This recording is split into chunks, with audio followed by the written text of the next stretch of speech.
soir, la ruse et l'intransigeance de Rome. Les derniers Albanais ont été chassés par les autorités italiennes. En Yougoslavie, nouvelle violation du cessez-le-feu et nouveau règlement de compte entre Belgrade et la Croatie. En France, les Harkis tiennent leur première coordination nationale à Angoulême. Autant de sujets d'actualité commentés ce soir par Antoine Wechter, le porte-parole des Verts et le grand témoin du 19-20.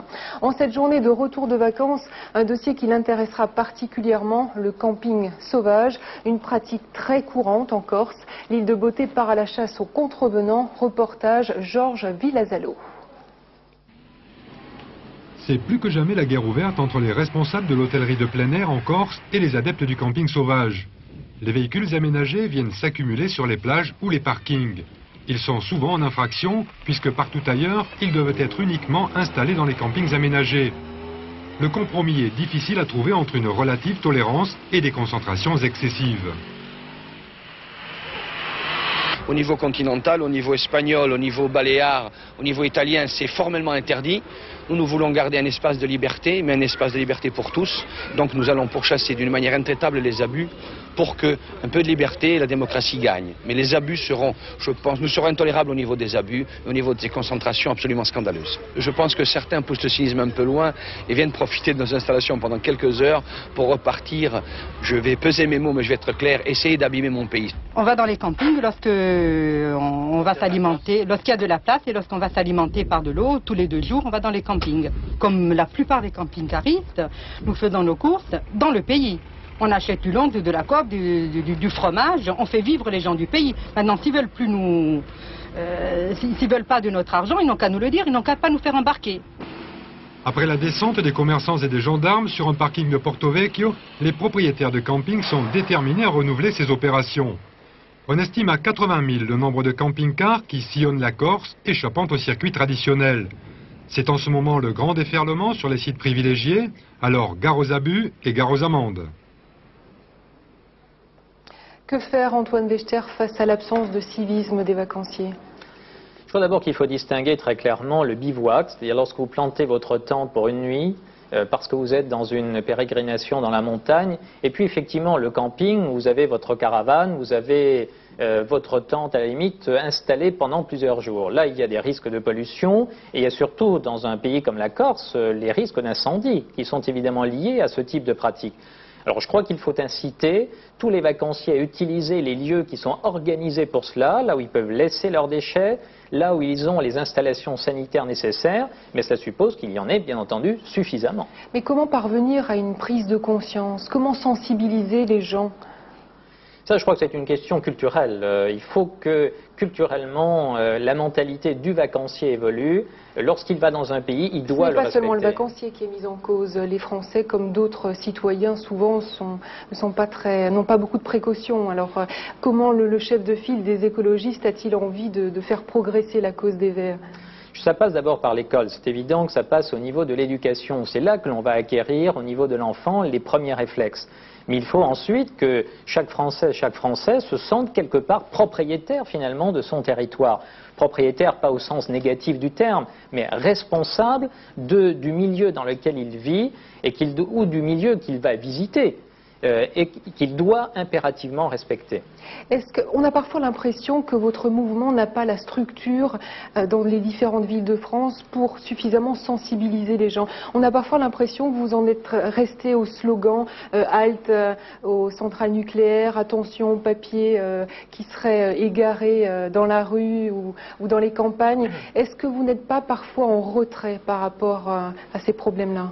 Non, d'abord je crois qu'une formation politique n'a pas pour mission d'organiser les vacances des Françaises et des Français. Mais il est évident aussi que nos élus, nos 1400 élus, nos élus dans les assemblées régionales, songent en tout cas à organiser cela, au moins à participer ou à faire des propositions là où ils en ont la possibilité. Mais il est évident que ce n'est pas à nous d'organiser ce qui revient finalement aux offices de tourisme ou simplement aux administrations et aux collectivités concernées. L'actualité, c'est aussi le trafic sur les routes, trafic beaucoup plus fluide qu'hier. Seul un gros bouchon de 15 km sur l'autoroute A10 en provenance d'Orléans d'Orléans, au niveau du péage de Saint-Arnoux, gâche le paysage. Les autres abords de la capitale sont chargés, mais ça roule plutôt bien ce soir. Les bouchons, Antoine Wechter, cela intéresse particulièrement les écologistes. Oui, je pense d'abord qu'il faudrait que l'on tire la leçon de ces bouchons qui perdurent et s'amplifient. Il faut se souvenir que le trafic automobile augmente de 5% tous les ans et que les vacanciers rencontrent également des camions sur l'autoroute ou sur la route et que le trafic camion, lui, augmente de 18 à 20% par an. Alors, quels sont les remèdes? Les remèdes, c'est d'avoir une autre politique des transports. C'est-à-dire de développer, bien entendu, l'usage du rail, mais cela vise également à réduire la mobilité ou le besoin de mobilité. Ça veut dire organiser le temps différemment, étaler les vacances, on en parle, mais ça reste toujours aussi peu efficace. Et puis surtout, avoir une politique d'aménagement du territoire qui vise à freiner la croissance des grandes villes. Car ce sont finalement les concentrations humaines qui sont à l'origine, pour l'essentiel, de cette mobilité qui conduit à multiplier les bouchons, à accroître le trafic et ensuite à multiplier les infrastructures lourdes, les autoroutes en particulier, qui cassent nos paysages, introduisent le bruit partout. Mais qui sont bien utiles quand même. Vous savez, l'autoroute, pour l'essentiel, quand elle absorbe effectivement un trafic existant, oui, mais il faut savoir aussi que une grande partie du programme autoroutier qui est prévu pour les 15 prochaines années est destiné à accroître le trafic routier, et cela, nous le contestons fondamentalement. À l'étranger, à quelques jours de la rencontre entre les dirigeants algériens et les différents partis pour s'accorder sur les prochaines élections législatives, le gouvernement de Sid Ahmed Rosali joue la carte de l'apaisement. Il annonce la libération d'islamistes du fils, mais leurs dirigeants restent détenus. Christine Léran. Début juin à Alger, les islamistes manifestent contre la tenue des premières législatives pluralistes et contre le pouvoir. Les forces de l'ordre interviennent, affrontements sanglants, l'état de siège est décrété le 5 juin. Puis fin juin, coup de filet au sein du Front islamique du salut, 8 dirigeants notamment sont arrêtés. Aujourd'hui, l'heure est à l'assouplissement pour le nouveau chef du gouvernement, Sid Ahmed Rosali. 329 islamistes internés suite à l'état de siège vont être libérés. Mais pour l'instant, pas question de remettre en liberté les principaux leaders du fils, dont Abbassi Madani. C'est pourtant le préalable exigé par les islamistes ainsi que la levée d'état de siège pour leur participation à la réunion gouvernement-parti prévue jeudi prochain. Une réunion qui doit porter sur les modalités de renouvellement de l'Assemblée nationale prévue en novembre. Dernier pas en avant, le ministre chargé des relations avec le Parlement vient d'annoncer que le FLN accepterait de discuter de 2 lois critiquées par l'ensemble des partis. Celle du découpage électoral et celle du mode de scrutin. Différents partis politiques réclament ces modifications. Ces discussions alimenteront la rencontre de jeudi avec l'espoir pour le Premier ministre Rosali de trouver un terrain d'entente sur la difficile marche vers la démocratie. Espoir aussi qu'elle ne se conclura pas par un échec comme la précédente il y a un mois. Policiers espagnols contre indépendantistes basques, à nouveau l'affrontement. Ils étaient plusieurs milliers à manifester dans la nuit d'hier. Colère contre la fusillade qui a provoqué la mort de 3 membres de l'ETA. Jean-Marc Pitt. C'était une fusillade horrible selon une habitante du quartier. Le combat entre la garde civile et les membres du commando Donosti de l'ETA a effectivement duré plus de 3 heures. 3 membres de ce commando ont finalement été tués.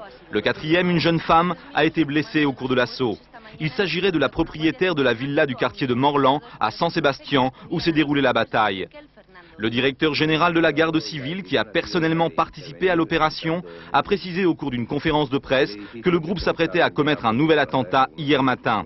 3 appels à la reddition auraient été lancés par les forces de l'ordre aux reclus. Elles auraient obtenu des rafales d'armes automatiques pour toute réponse. Le commando Donosti s'était constitué en juin 89.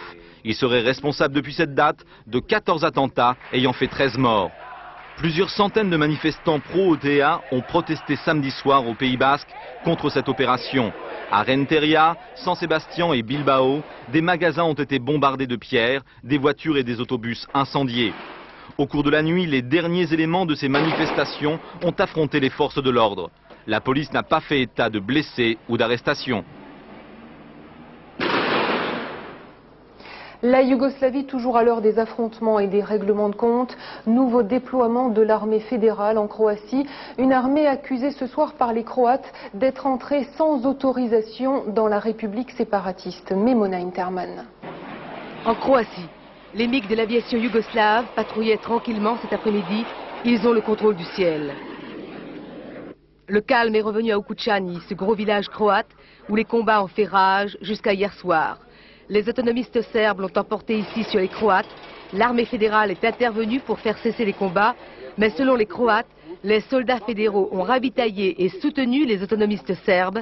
Ce matin, une colonne blindée de l'armée fédérale a pu pénétrer en Croatie. C'est son intervention la plus massive depuis un mois. Réaction du président de la Confédération, le Croate Stipe Mesić. Cette guerre est agressive, elle est commanditée par le gouvernement serbe de Belgrade.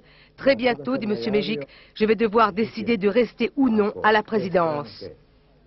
Sur la rivière Stug, les Croates ont fait sauter un pont au sud de l'autoroute qui relie Zagreb à Belgrade. Le but, empêcher la progression d'une nouvelle colonne blindée qui était bloquée ce soir.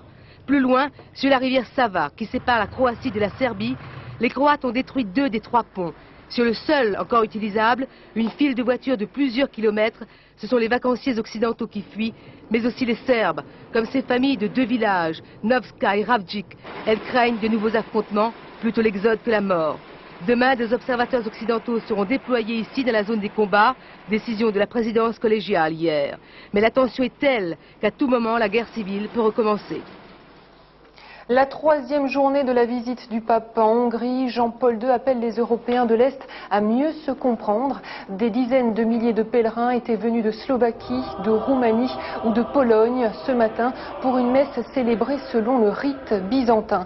Cet après-midi, le souverain pontife est arrivé dans la 3e ville de Hongrie située à l'Est, une région considérée comme le bastion du calvinisme. Ce soir, Jean-Paul II recevra les représentants de la communauté juive. Antoine Vechter, le pape tente de resserrer les liens entre les peuples d'Europe. Peut-il être un élément de conciliation? En tout cas, pour l'Europe de l'Est, c'est incontestable, car le catholicisme, manifestement, est encore très actif. Mais je crois que, et on l'a vu dans la crise yougoslave, la communauté européenne a commencé à avoir une mission diplomatique. Et ceci me paraît tout à fait important. Quelle que soit l'efficacité de cette première mission en Yougoslavie, il est essentiel que l'Europe soit demain le lieu où l'on résout pacifiquement les conflits qui s'y développent. Je crois d'ailleurs que c'est l'esprit des fondateurs de l'Europe, c'est d'éviter précisément que les conflits que l'on a connus 2 fois de manière très importante au cours de ce siècle ne se reproduisent pas. Si l'Europe demain était le missionnaire de la paix partout, eh bien je crois que ce serait vraiment une excellente chose. Quelle est la position des Verts vis-à-vis du problème des naissances? On connaît la position du pape, il parle de génocide quand il parle de l'avortement. Quelle est votre position là-dessus? Notre position sur l'avortement, c'était à l'époque de soutenir la loi Veil. La femme doit être libre de son corps. L'avortement, ce n'est jamais finalement un acte qui est voulu délibérément. C'est toujours la conséquence d'une situation. Le refus finalement de la libéralisation de l'avortement avait créé tellement de drames avant cette loi Veil que cette loi était indispensable. Mais il faut faire absolument tout ce qu'il faut au niveau de l'éducation et du planning familial pour que l'avortement ne soit pas nécessaire.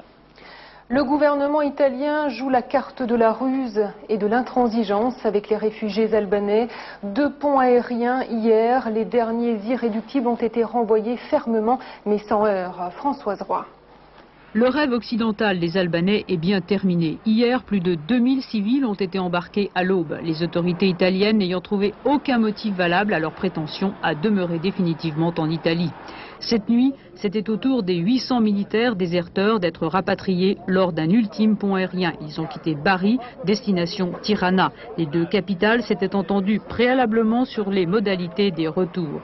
Le gouvernement italien a ainsi complété son opération de rapatriement destinée à ne laisser aucun doute aux candidats à l'immigration, civils ou militaires, quant à sa détermination à les rapatrier. La décision italienne semble toutefois répondre aux préoccupations et aux demandes de Tirana, qui craignait que l'espoir de rester en Italie pour des centaines de milliers de réfugiés ne donne le signal d'un nouvel exode. Et pour finir, si la 5e puissance du monde a eu du mal à distribuer dignement de la nourriture à des milliers de réfugiés affamés et malheureux, elle a tout de même réussi à dénouer une crise. Le gouvernement italien fournira 750 millions de francs d'aide à l'Albanie afin de pallier l'absence de nourriture et de pousser au redémarrage de l'industrie. Mais l'espoir italien des Albanais était bien impossible. Première réunion de la coordination nationale des harkis à Angoulême. Une première rencontre pour demander la création d'un secrétariat d'État aux harkis et un débat parlementaire sur ce dossier. Reportage de Jean-François Laville, FR3 Poitiers. Il y a un mois, le mouvement de colère harki gagnait Angoulême. L'occupation de la préfecture durait 15 jours. Le mois de juillet sera le théâtre de différentes manifestations, surtout dans le sud de la France. Des manifestations qui permettront aux responsables de se rencontrer et d'élaborer une plateforme commune. Cette plateforme s'appelle désormais la Coordination nationale des harkis. Son bureau a été constitué samedi à Castelnaudary. Aujourd'hui, il se réunissait à Angoulême pour définir le fonctionnement de la coordination. Son but, créer l'unité pour mieux défendre le dossier harki. Notre objectif au niveau des différents responsables, c'est effectivement de structurer un peu tout ça. Pourquoi le structurer aussi rapidement, je dirais, c'est effectivement pour éviter tout phénomène de récupération par toute tendance politique que ce soit, tout phénomène associatif qui rôde autour de cette volonté de cette communauté harki.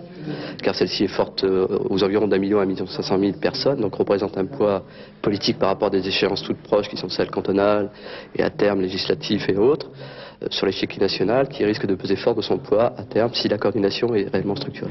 Les revendications depuis le mois de juillet n'ont pas changé. Création d'un secrétariat d'État au harki, mise en place d'un débat parlementaire consacré au dossier et financement de l'association, seule interlocutrice du gouvernement. La phase du dialogue institutionnel a peut-être débuté. Reste à savoir si toutes les associations de défense des harkis rejoindront le mouvement. Il en va du devenir de cette coordination. 25 hectares de forêt détruits dans l'Ardèche, un incendie d'origine indéterminée déclenché dans la nuit d'hier dans le nord de cette région. Plus de 100 pompiers mobilisés pour maîtriser le sinistre à Saint-Julien-Boutière. Un feu partiellement maîtrisé ce soir, mais les pompiers restent vigilants en raison de vents importants. Antoine Bechter, tous les ans la forêt française est décimée. Quels sont les remèdes que vous proposez ? Je crois que le principal remède, c'est de faire en sorte que la forêt ait moins tendance à brûler. Ça veut dire qu'il faut, en priorité, mieux la gérer.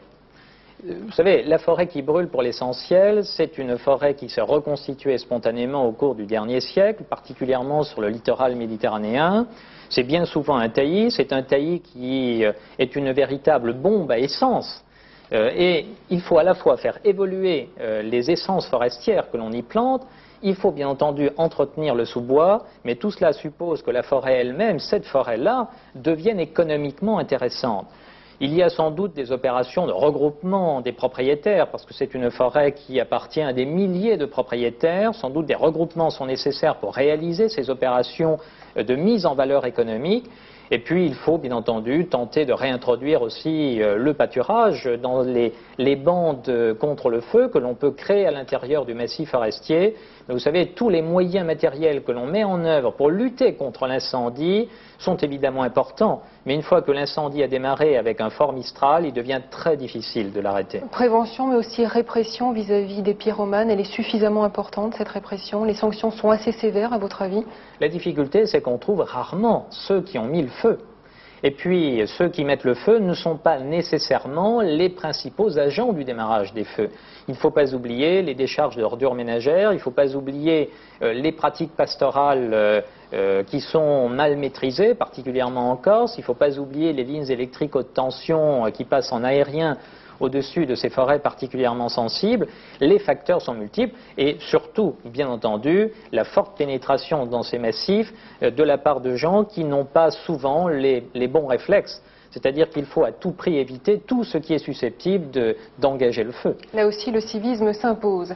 L'été a été vert, plusieurs batailles gagnées par les écologistes, des victoires qui profitent essentiellement à Brice-la-Londe. À 7 mois des élections régionales, 2 stratégies s'affrontent pour attirer les voix des écologistes. Explication, Jérôme Catala.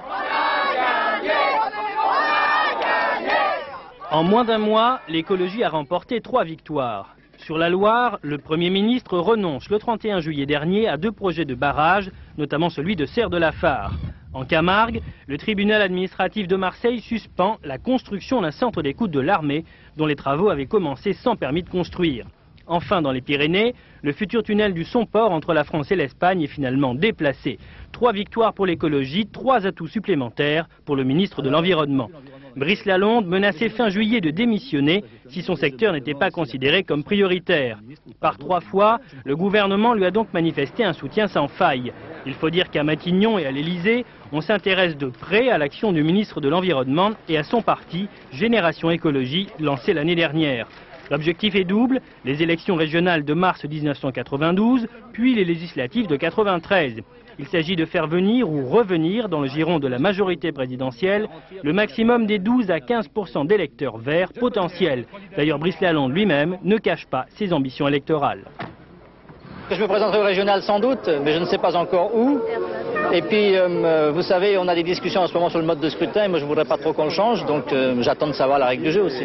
Dans la majorité présidentielle, Brice Lalonde va donc s'efforcer d'attirer les voix des écologistes, une stratégie qui s'oppose nettement à celle d'Antoine Wechter. Le chef de file des Verts campe sur une ligne dure. Les écolos, selon lui, ne doivent rouler ni pour la droite ni pour la gauche, une position qui ne fait pas l'unanimité dans son propre parti. Antoine Wechter, 3 batailles gagnées, on l'a vu, par Brice Lalonde. Vous devriez être content. Non, je vous corrige immédiatement. Ce ne sont pas des batailles gagnées par Brice Lalonde. Prenons le cas de Serre de la Phare et le barrage sur la Loire. Il ne faut pas oublier que c'est à l'origine une décision conjointe du ministère de l'Environnement. Ce sont les associations qui, sur place, depuis 29 mois, jour et nuit, hiver comme été, ont occupé le site.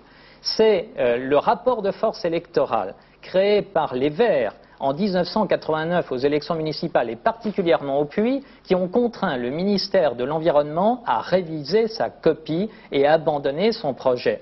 Dans l'histoire de la Camargue, mais c'est quoi? C'est une erreur du ministère des Armées qui est sanctionnée par une décision de justice et non pas par une décision politique. Et la décision de justice est obtenue par le parc régional qui n'est pas sous tutelle du ministre de l'Environnement. Enfin, le col du Somport, ça c'est l'exemple même de la démarche qui vise à créer essentiellement une illusion. Pourquoi?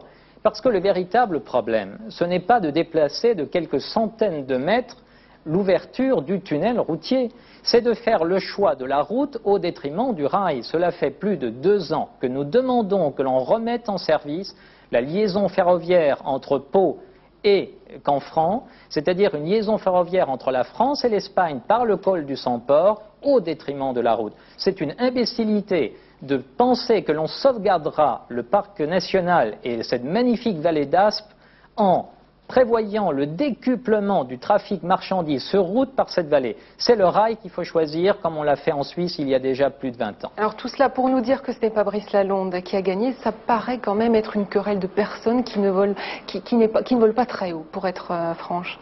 Non, je crois surtout que l'on attribue dans le cas présent des victoires au ministre de l'Environnement qui n'en sont pas, alors que mais sont la cause des des erreurs. Verts a quand même progressé ces 2 derniers mois. Incontestablement. Ce sont des erreurs du gouvernement qui sont corrigées. Par contre, vous n'êtes pas satisfait de la politique du gouvernement? Non, je crois qu'il y a des mesures positives qui ont été prises, qu'on n'a pas suffisamment soulignées au début de l'été. Le ministre de l'Environnement a annoncé qu'il classerait 20 sites sur le littoral en montagne. Très bien. Voilà des opérations où le ministre de l'Environnement fait correctement son travail. Mais il est clair que tout ceci ne suffit pas. Ce qu'il faut, c'est modifier les logiques économiques et sociales qui conduisent continuellement à dégrader notre milieu de vie et à aggraver la crise écologique. Les Français, en partant en vacances, pour peu qu'ils soient retournés sur des sites qu'ils ont connus il y a 10 ou 15 ans, ont bien constaté que cette dégradation s'est poursuivie. Ce sont des logiques économiques à l'œuvre et ce sont ces logiques-là qu'il faut réformer. En 2 mots, pour les régionales, vous êtes partisan du ni gauche ni droite. Vous ne vous désisterez jamais, même si cela peut profiter à un membre du Front National. En ce qui concerne les élections régionales, la question ne se pose pas, puisqu'il y a, en l'état actuel des choses, un seul tour à la proportionnelle. Mais nous avons décidé, dès 1985, qu'au moment de la constitution de l'exécutif régional, nous ferions en sorte que le Front National ne puisse pas participer à cet exécutif. Cette décision est prise depuis 6 ans. Et c'est bien cette décision-là que nous appliquerons dans les conseils régionaux, nombreux vraisemblablement, où nous serons élus. Vous savez, je voudrais encore ajouter simplement un point. Tout ce qui se fait dans le sens d'une meilleure qualité de la vie nous réjouit. Et finalement, peu importe qui le fait, mais ce qu'il est important de savoir, c'est que c'est le rapport de force électorale, en partie créé par les électeurs qui ont voté Vert, qui favorise cette évolution aujourd'hui. Sport, l'Olympique de Marseille s'est brillamment imposé cet après-midi à Caen, 3-1. Les Marseillais reprennent donc la tête du championnat à égalité avec Metz et Monaco, mais les Normands n'ont pas démérité. Commentaire François Gelman, Joël Bouchon. De Chris Waddle à la 18e minute et Jean-Pierre Papin ouvre le score pour l'Olympique de Marseille. C'est le 5e but de Papin depuis le début du championnat. Un très beau tir croisé dans la lucarne droite de Philippe Montagnier. Les deux équipes vont aborder ce match avec beaucoup de concentration, les 30 premières minutes de la première mi-temps étant marquées par une domination territoriale infructueuse des Cannais, comme ici Benoît Coé qui inquiète Pascal Olmeta. Mais à la 41e minute, nouvelle passe de Chris Waddle à Abedi Pelé, un crochet extérieur qui écarte Philippe Montagnier. Marseille mène 2-0, ce sera le score à la mi-temps. Moser sauvant de la tête à la 44e minute sur la ligne, un tir de Stéphane Paille. Le Canet Olivier Piqueux, rentré en début de deuxième période, bien servi par Jesper Olsen, inscrit à la 48e minute le but du Stade Malherbe. Les joueurs de Daniel Jean Dupeux bousculent quelque peu les Marseillais, mais très vite l'OM se ressaisit et sur une nouvelle passe de Chris Waddle, Abedi Pelé en situation de tir est fauché dans la surface de réparation. C'est le pénalty que transforme à la 80e minute Jean-Pierre Papin. Belle victoire de Marseille, 3-1 devant des Canets qui n'ont pas démérité. Voilà, fin de cette édition. Antoine Vechter, merci d'être venu commenter l'actualité avec nous. Je vous retrouve à 22h20 pour le dernier journal de la rédaction. L'invité de Soir 3 sera Marco Ferreri. Il nous présentera aux côtés d'Henri Chapier son dernier film, La Chair, qui sort mercredi prochain dans toutes les salles en France. Très belle soirée à tous, à tout à l'heure.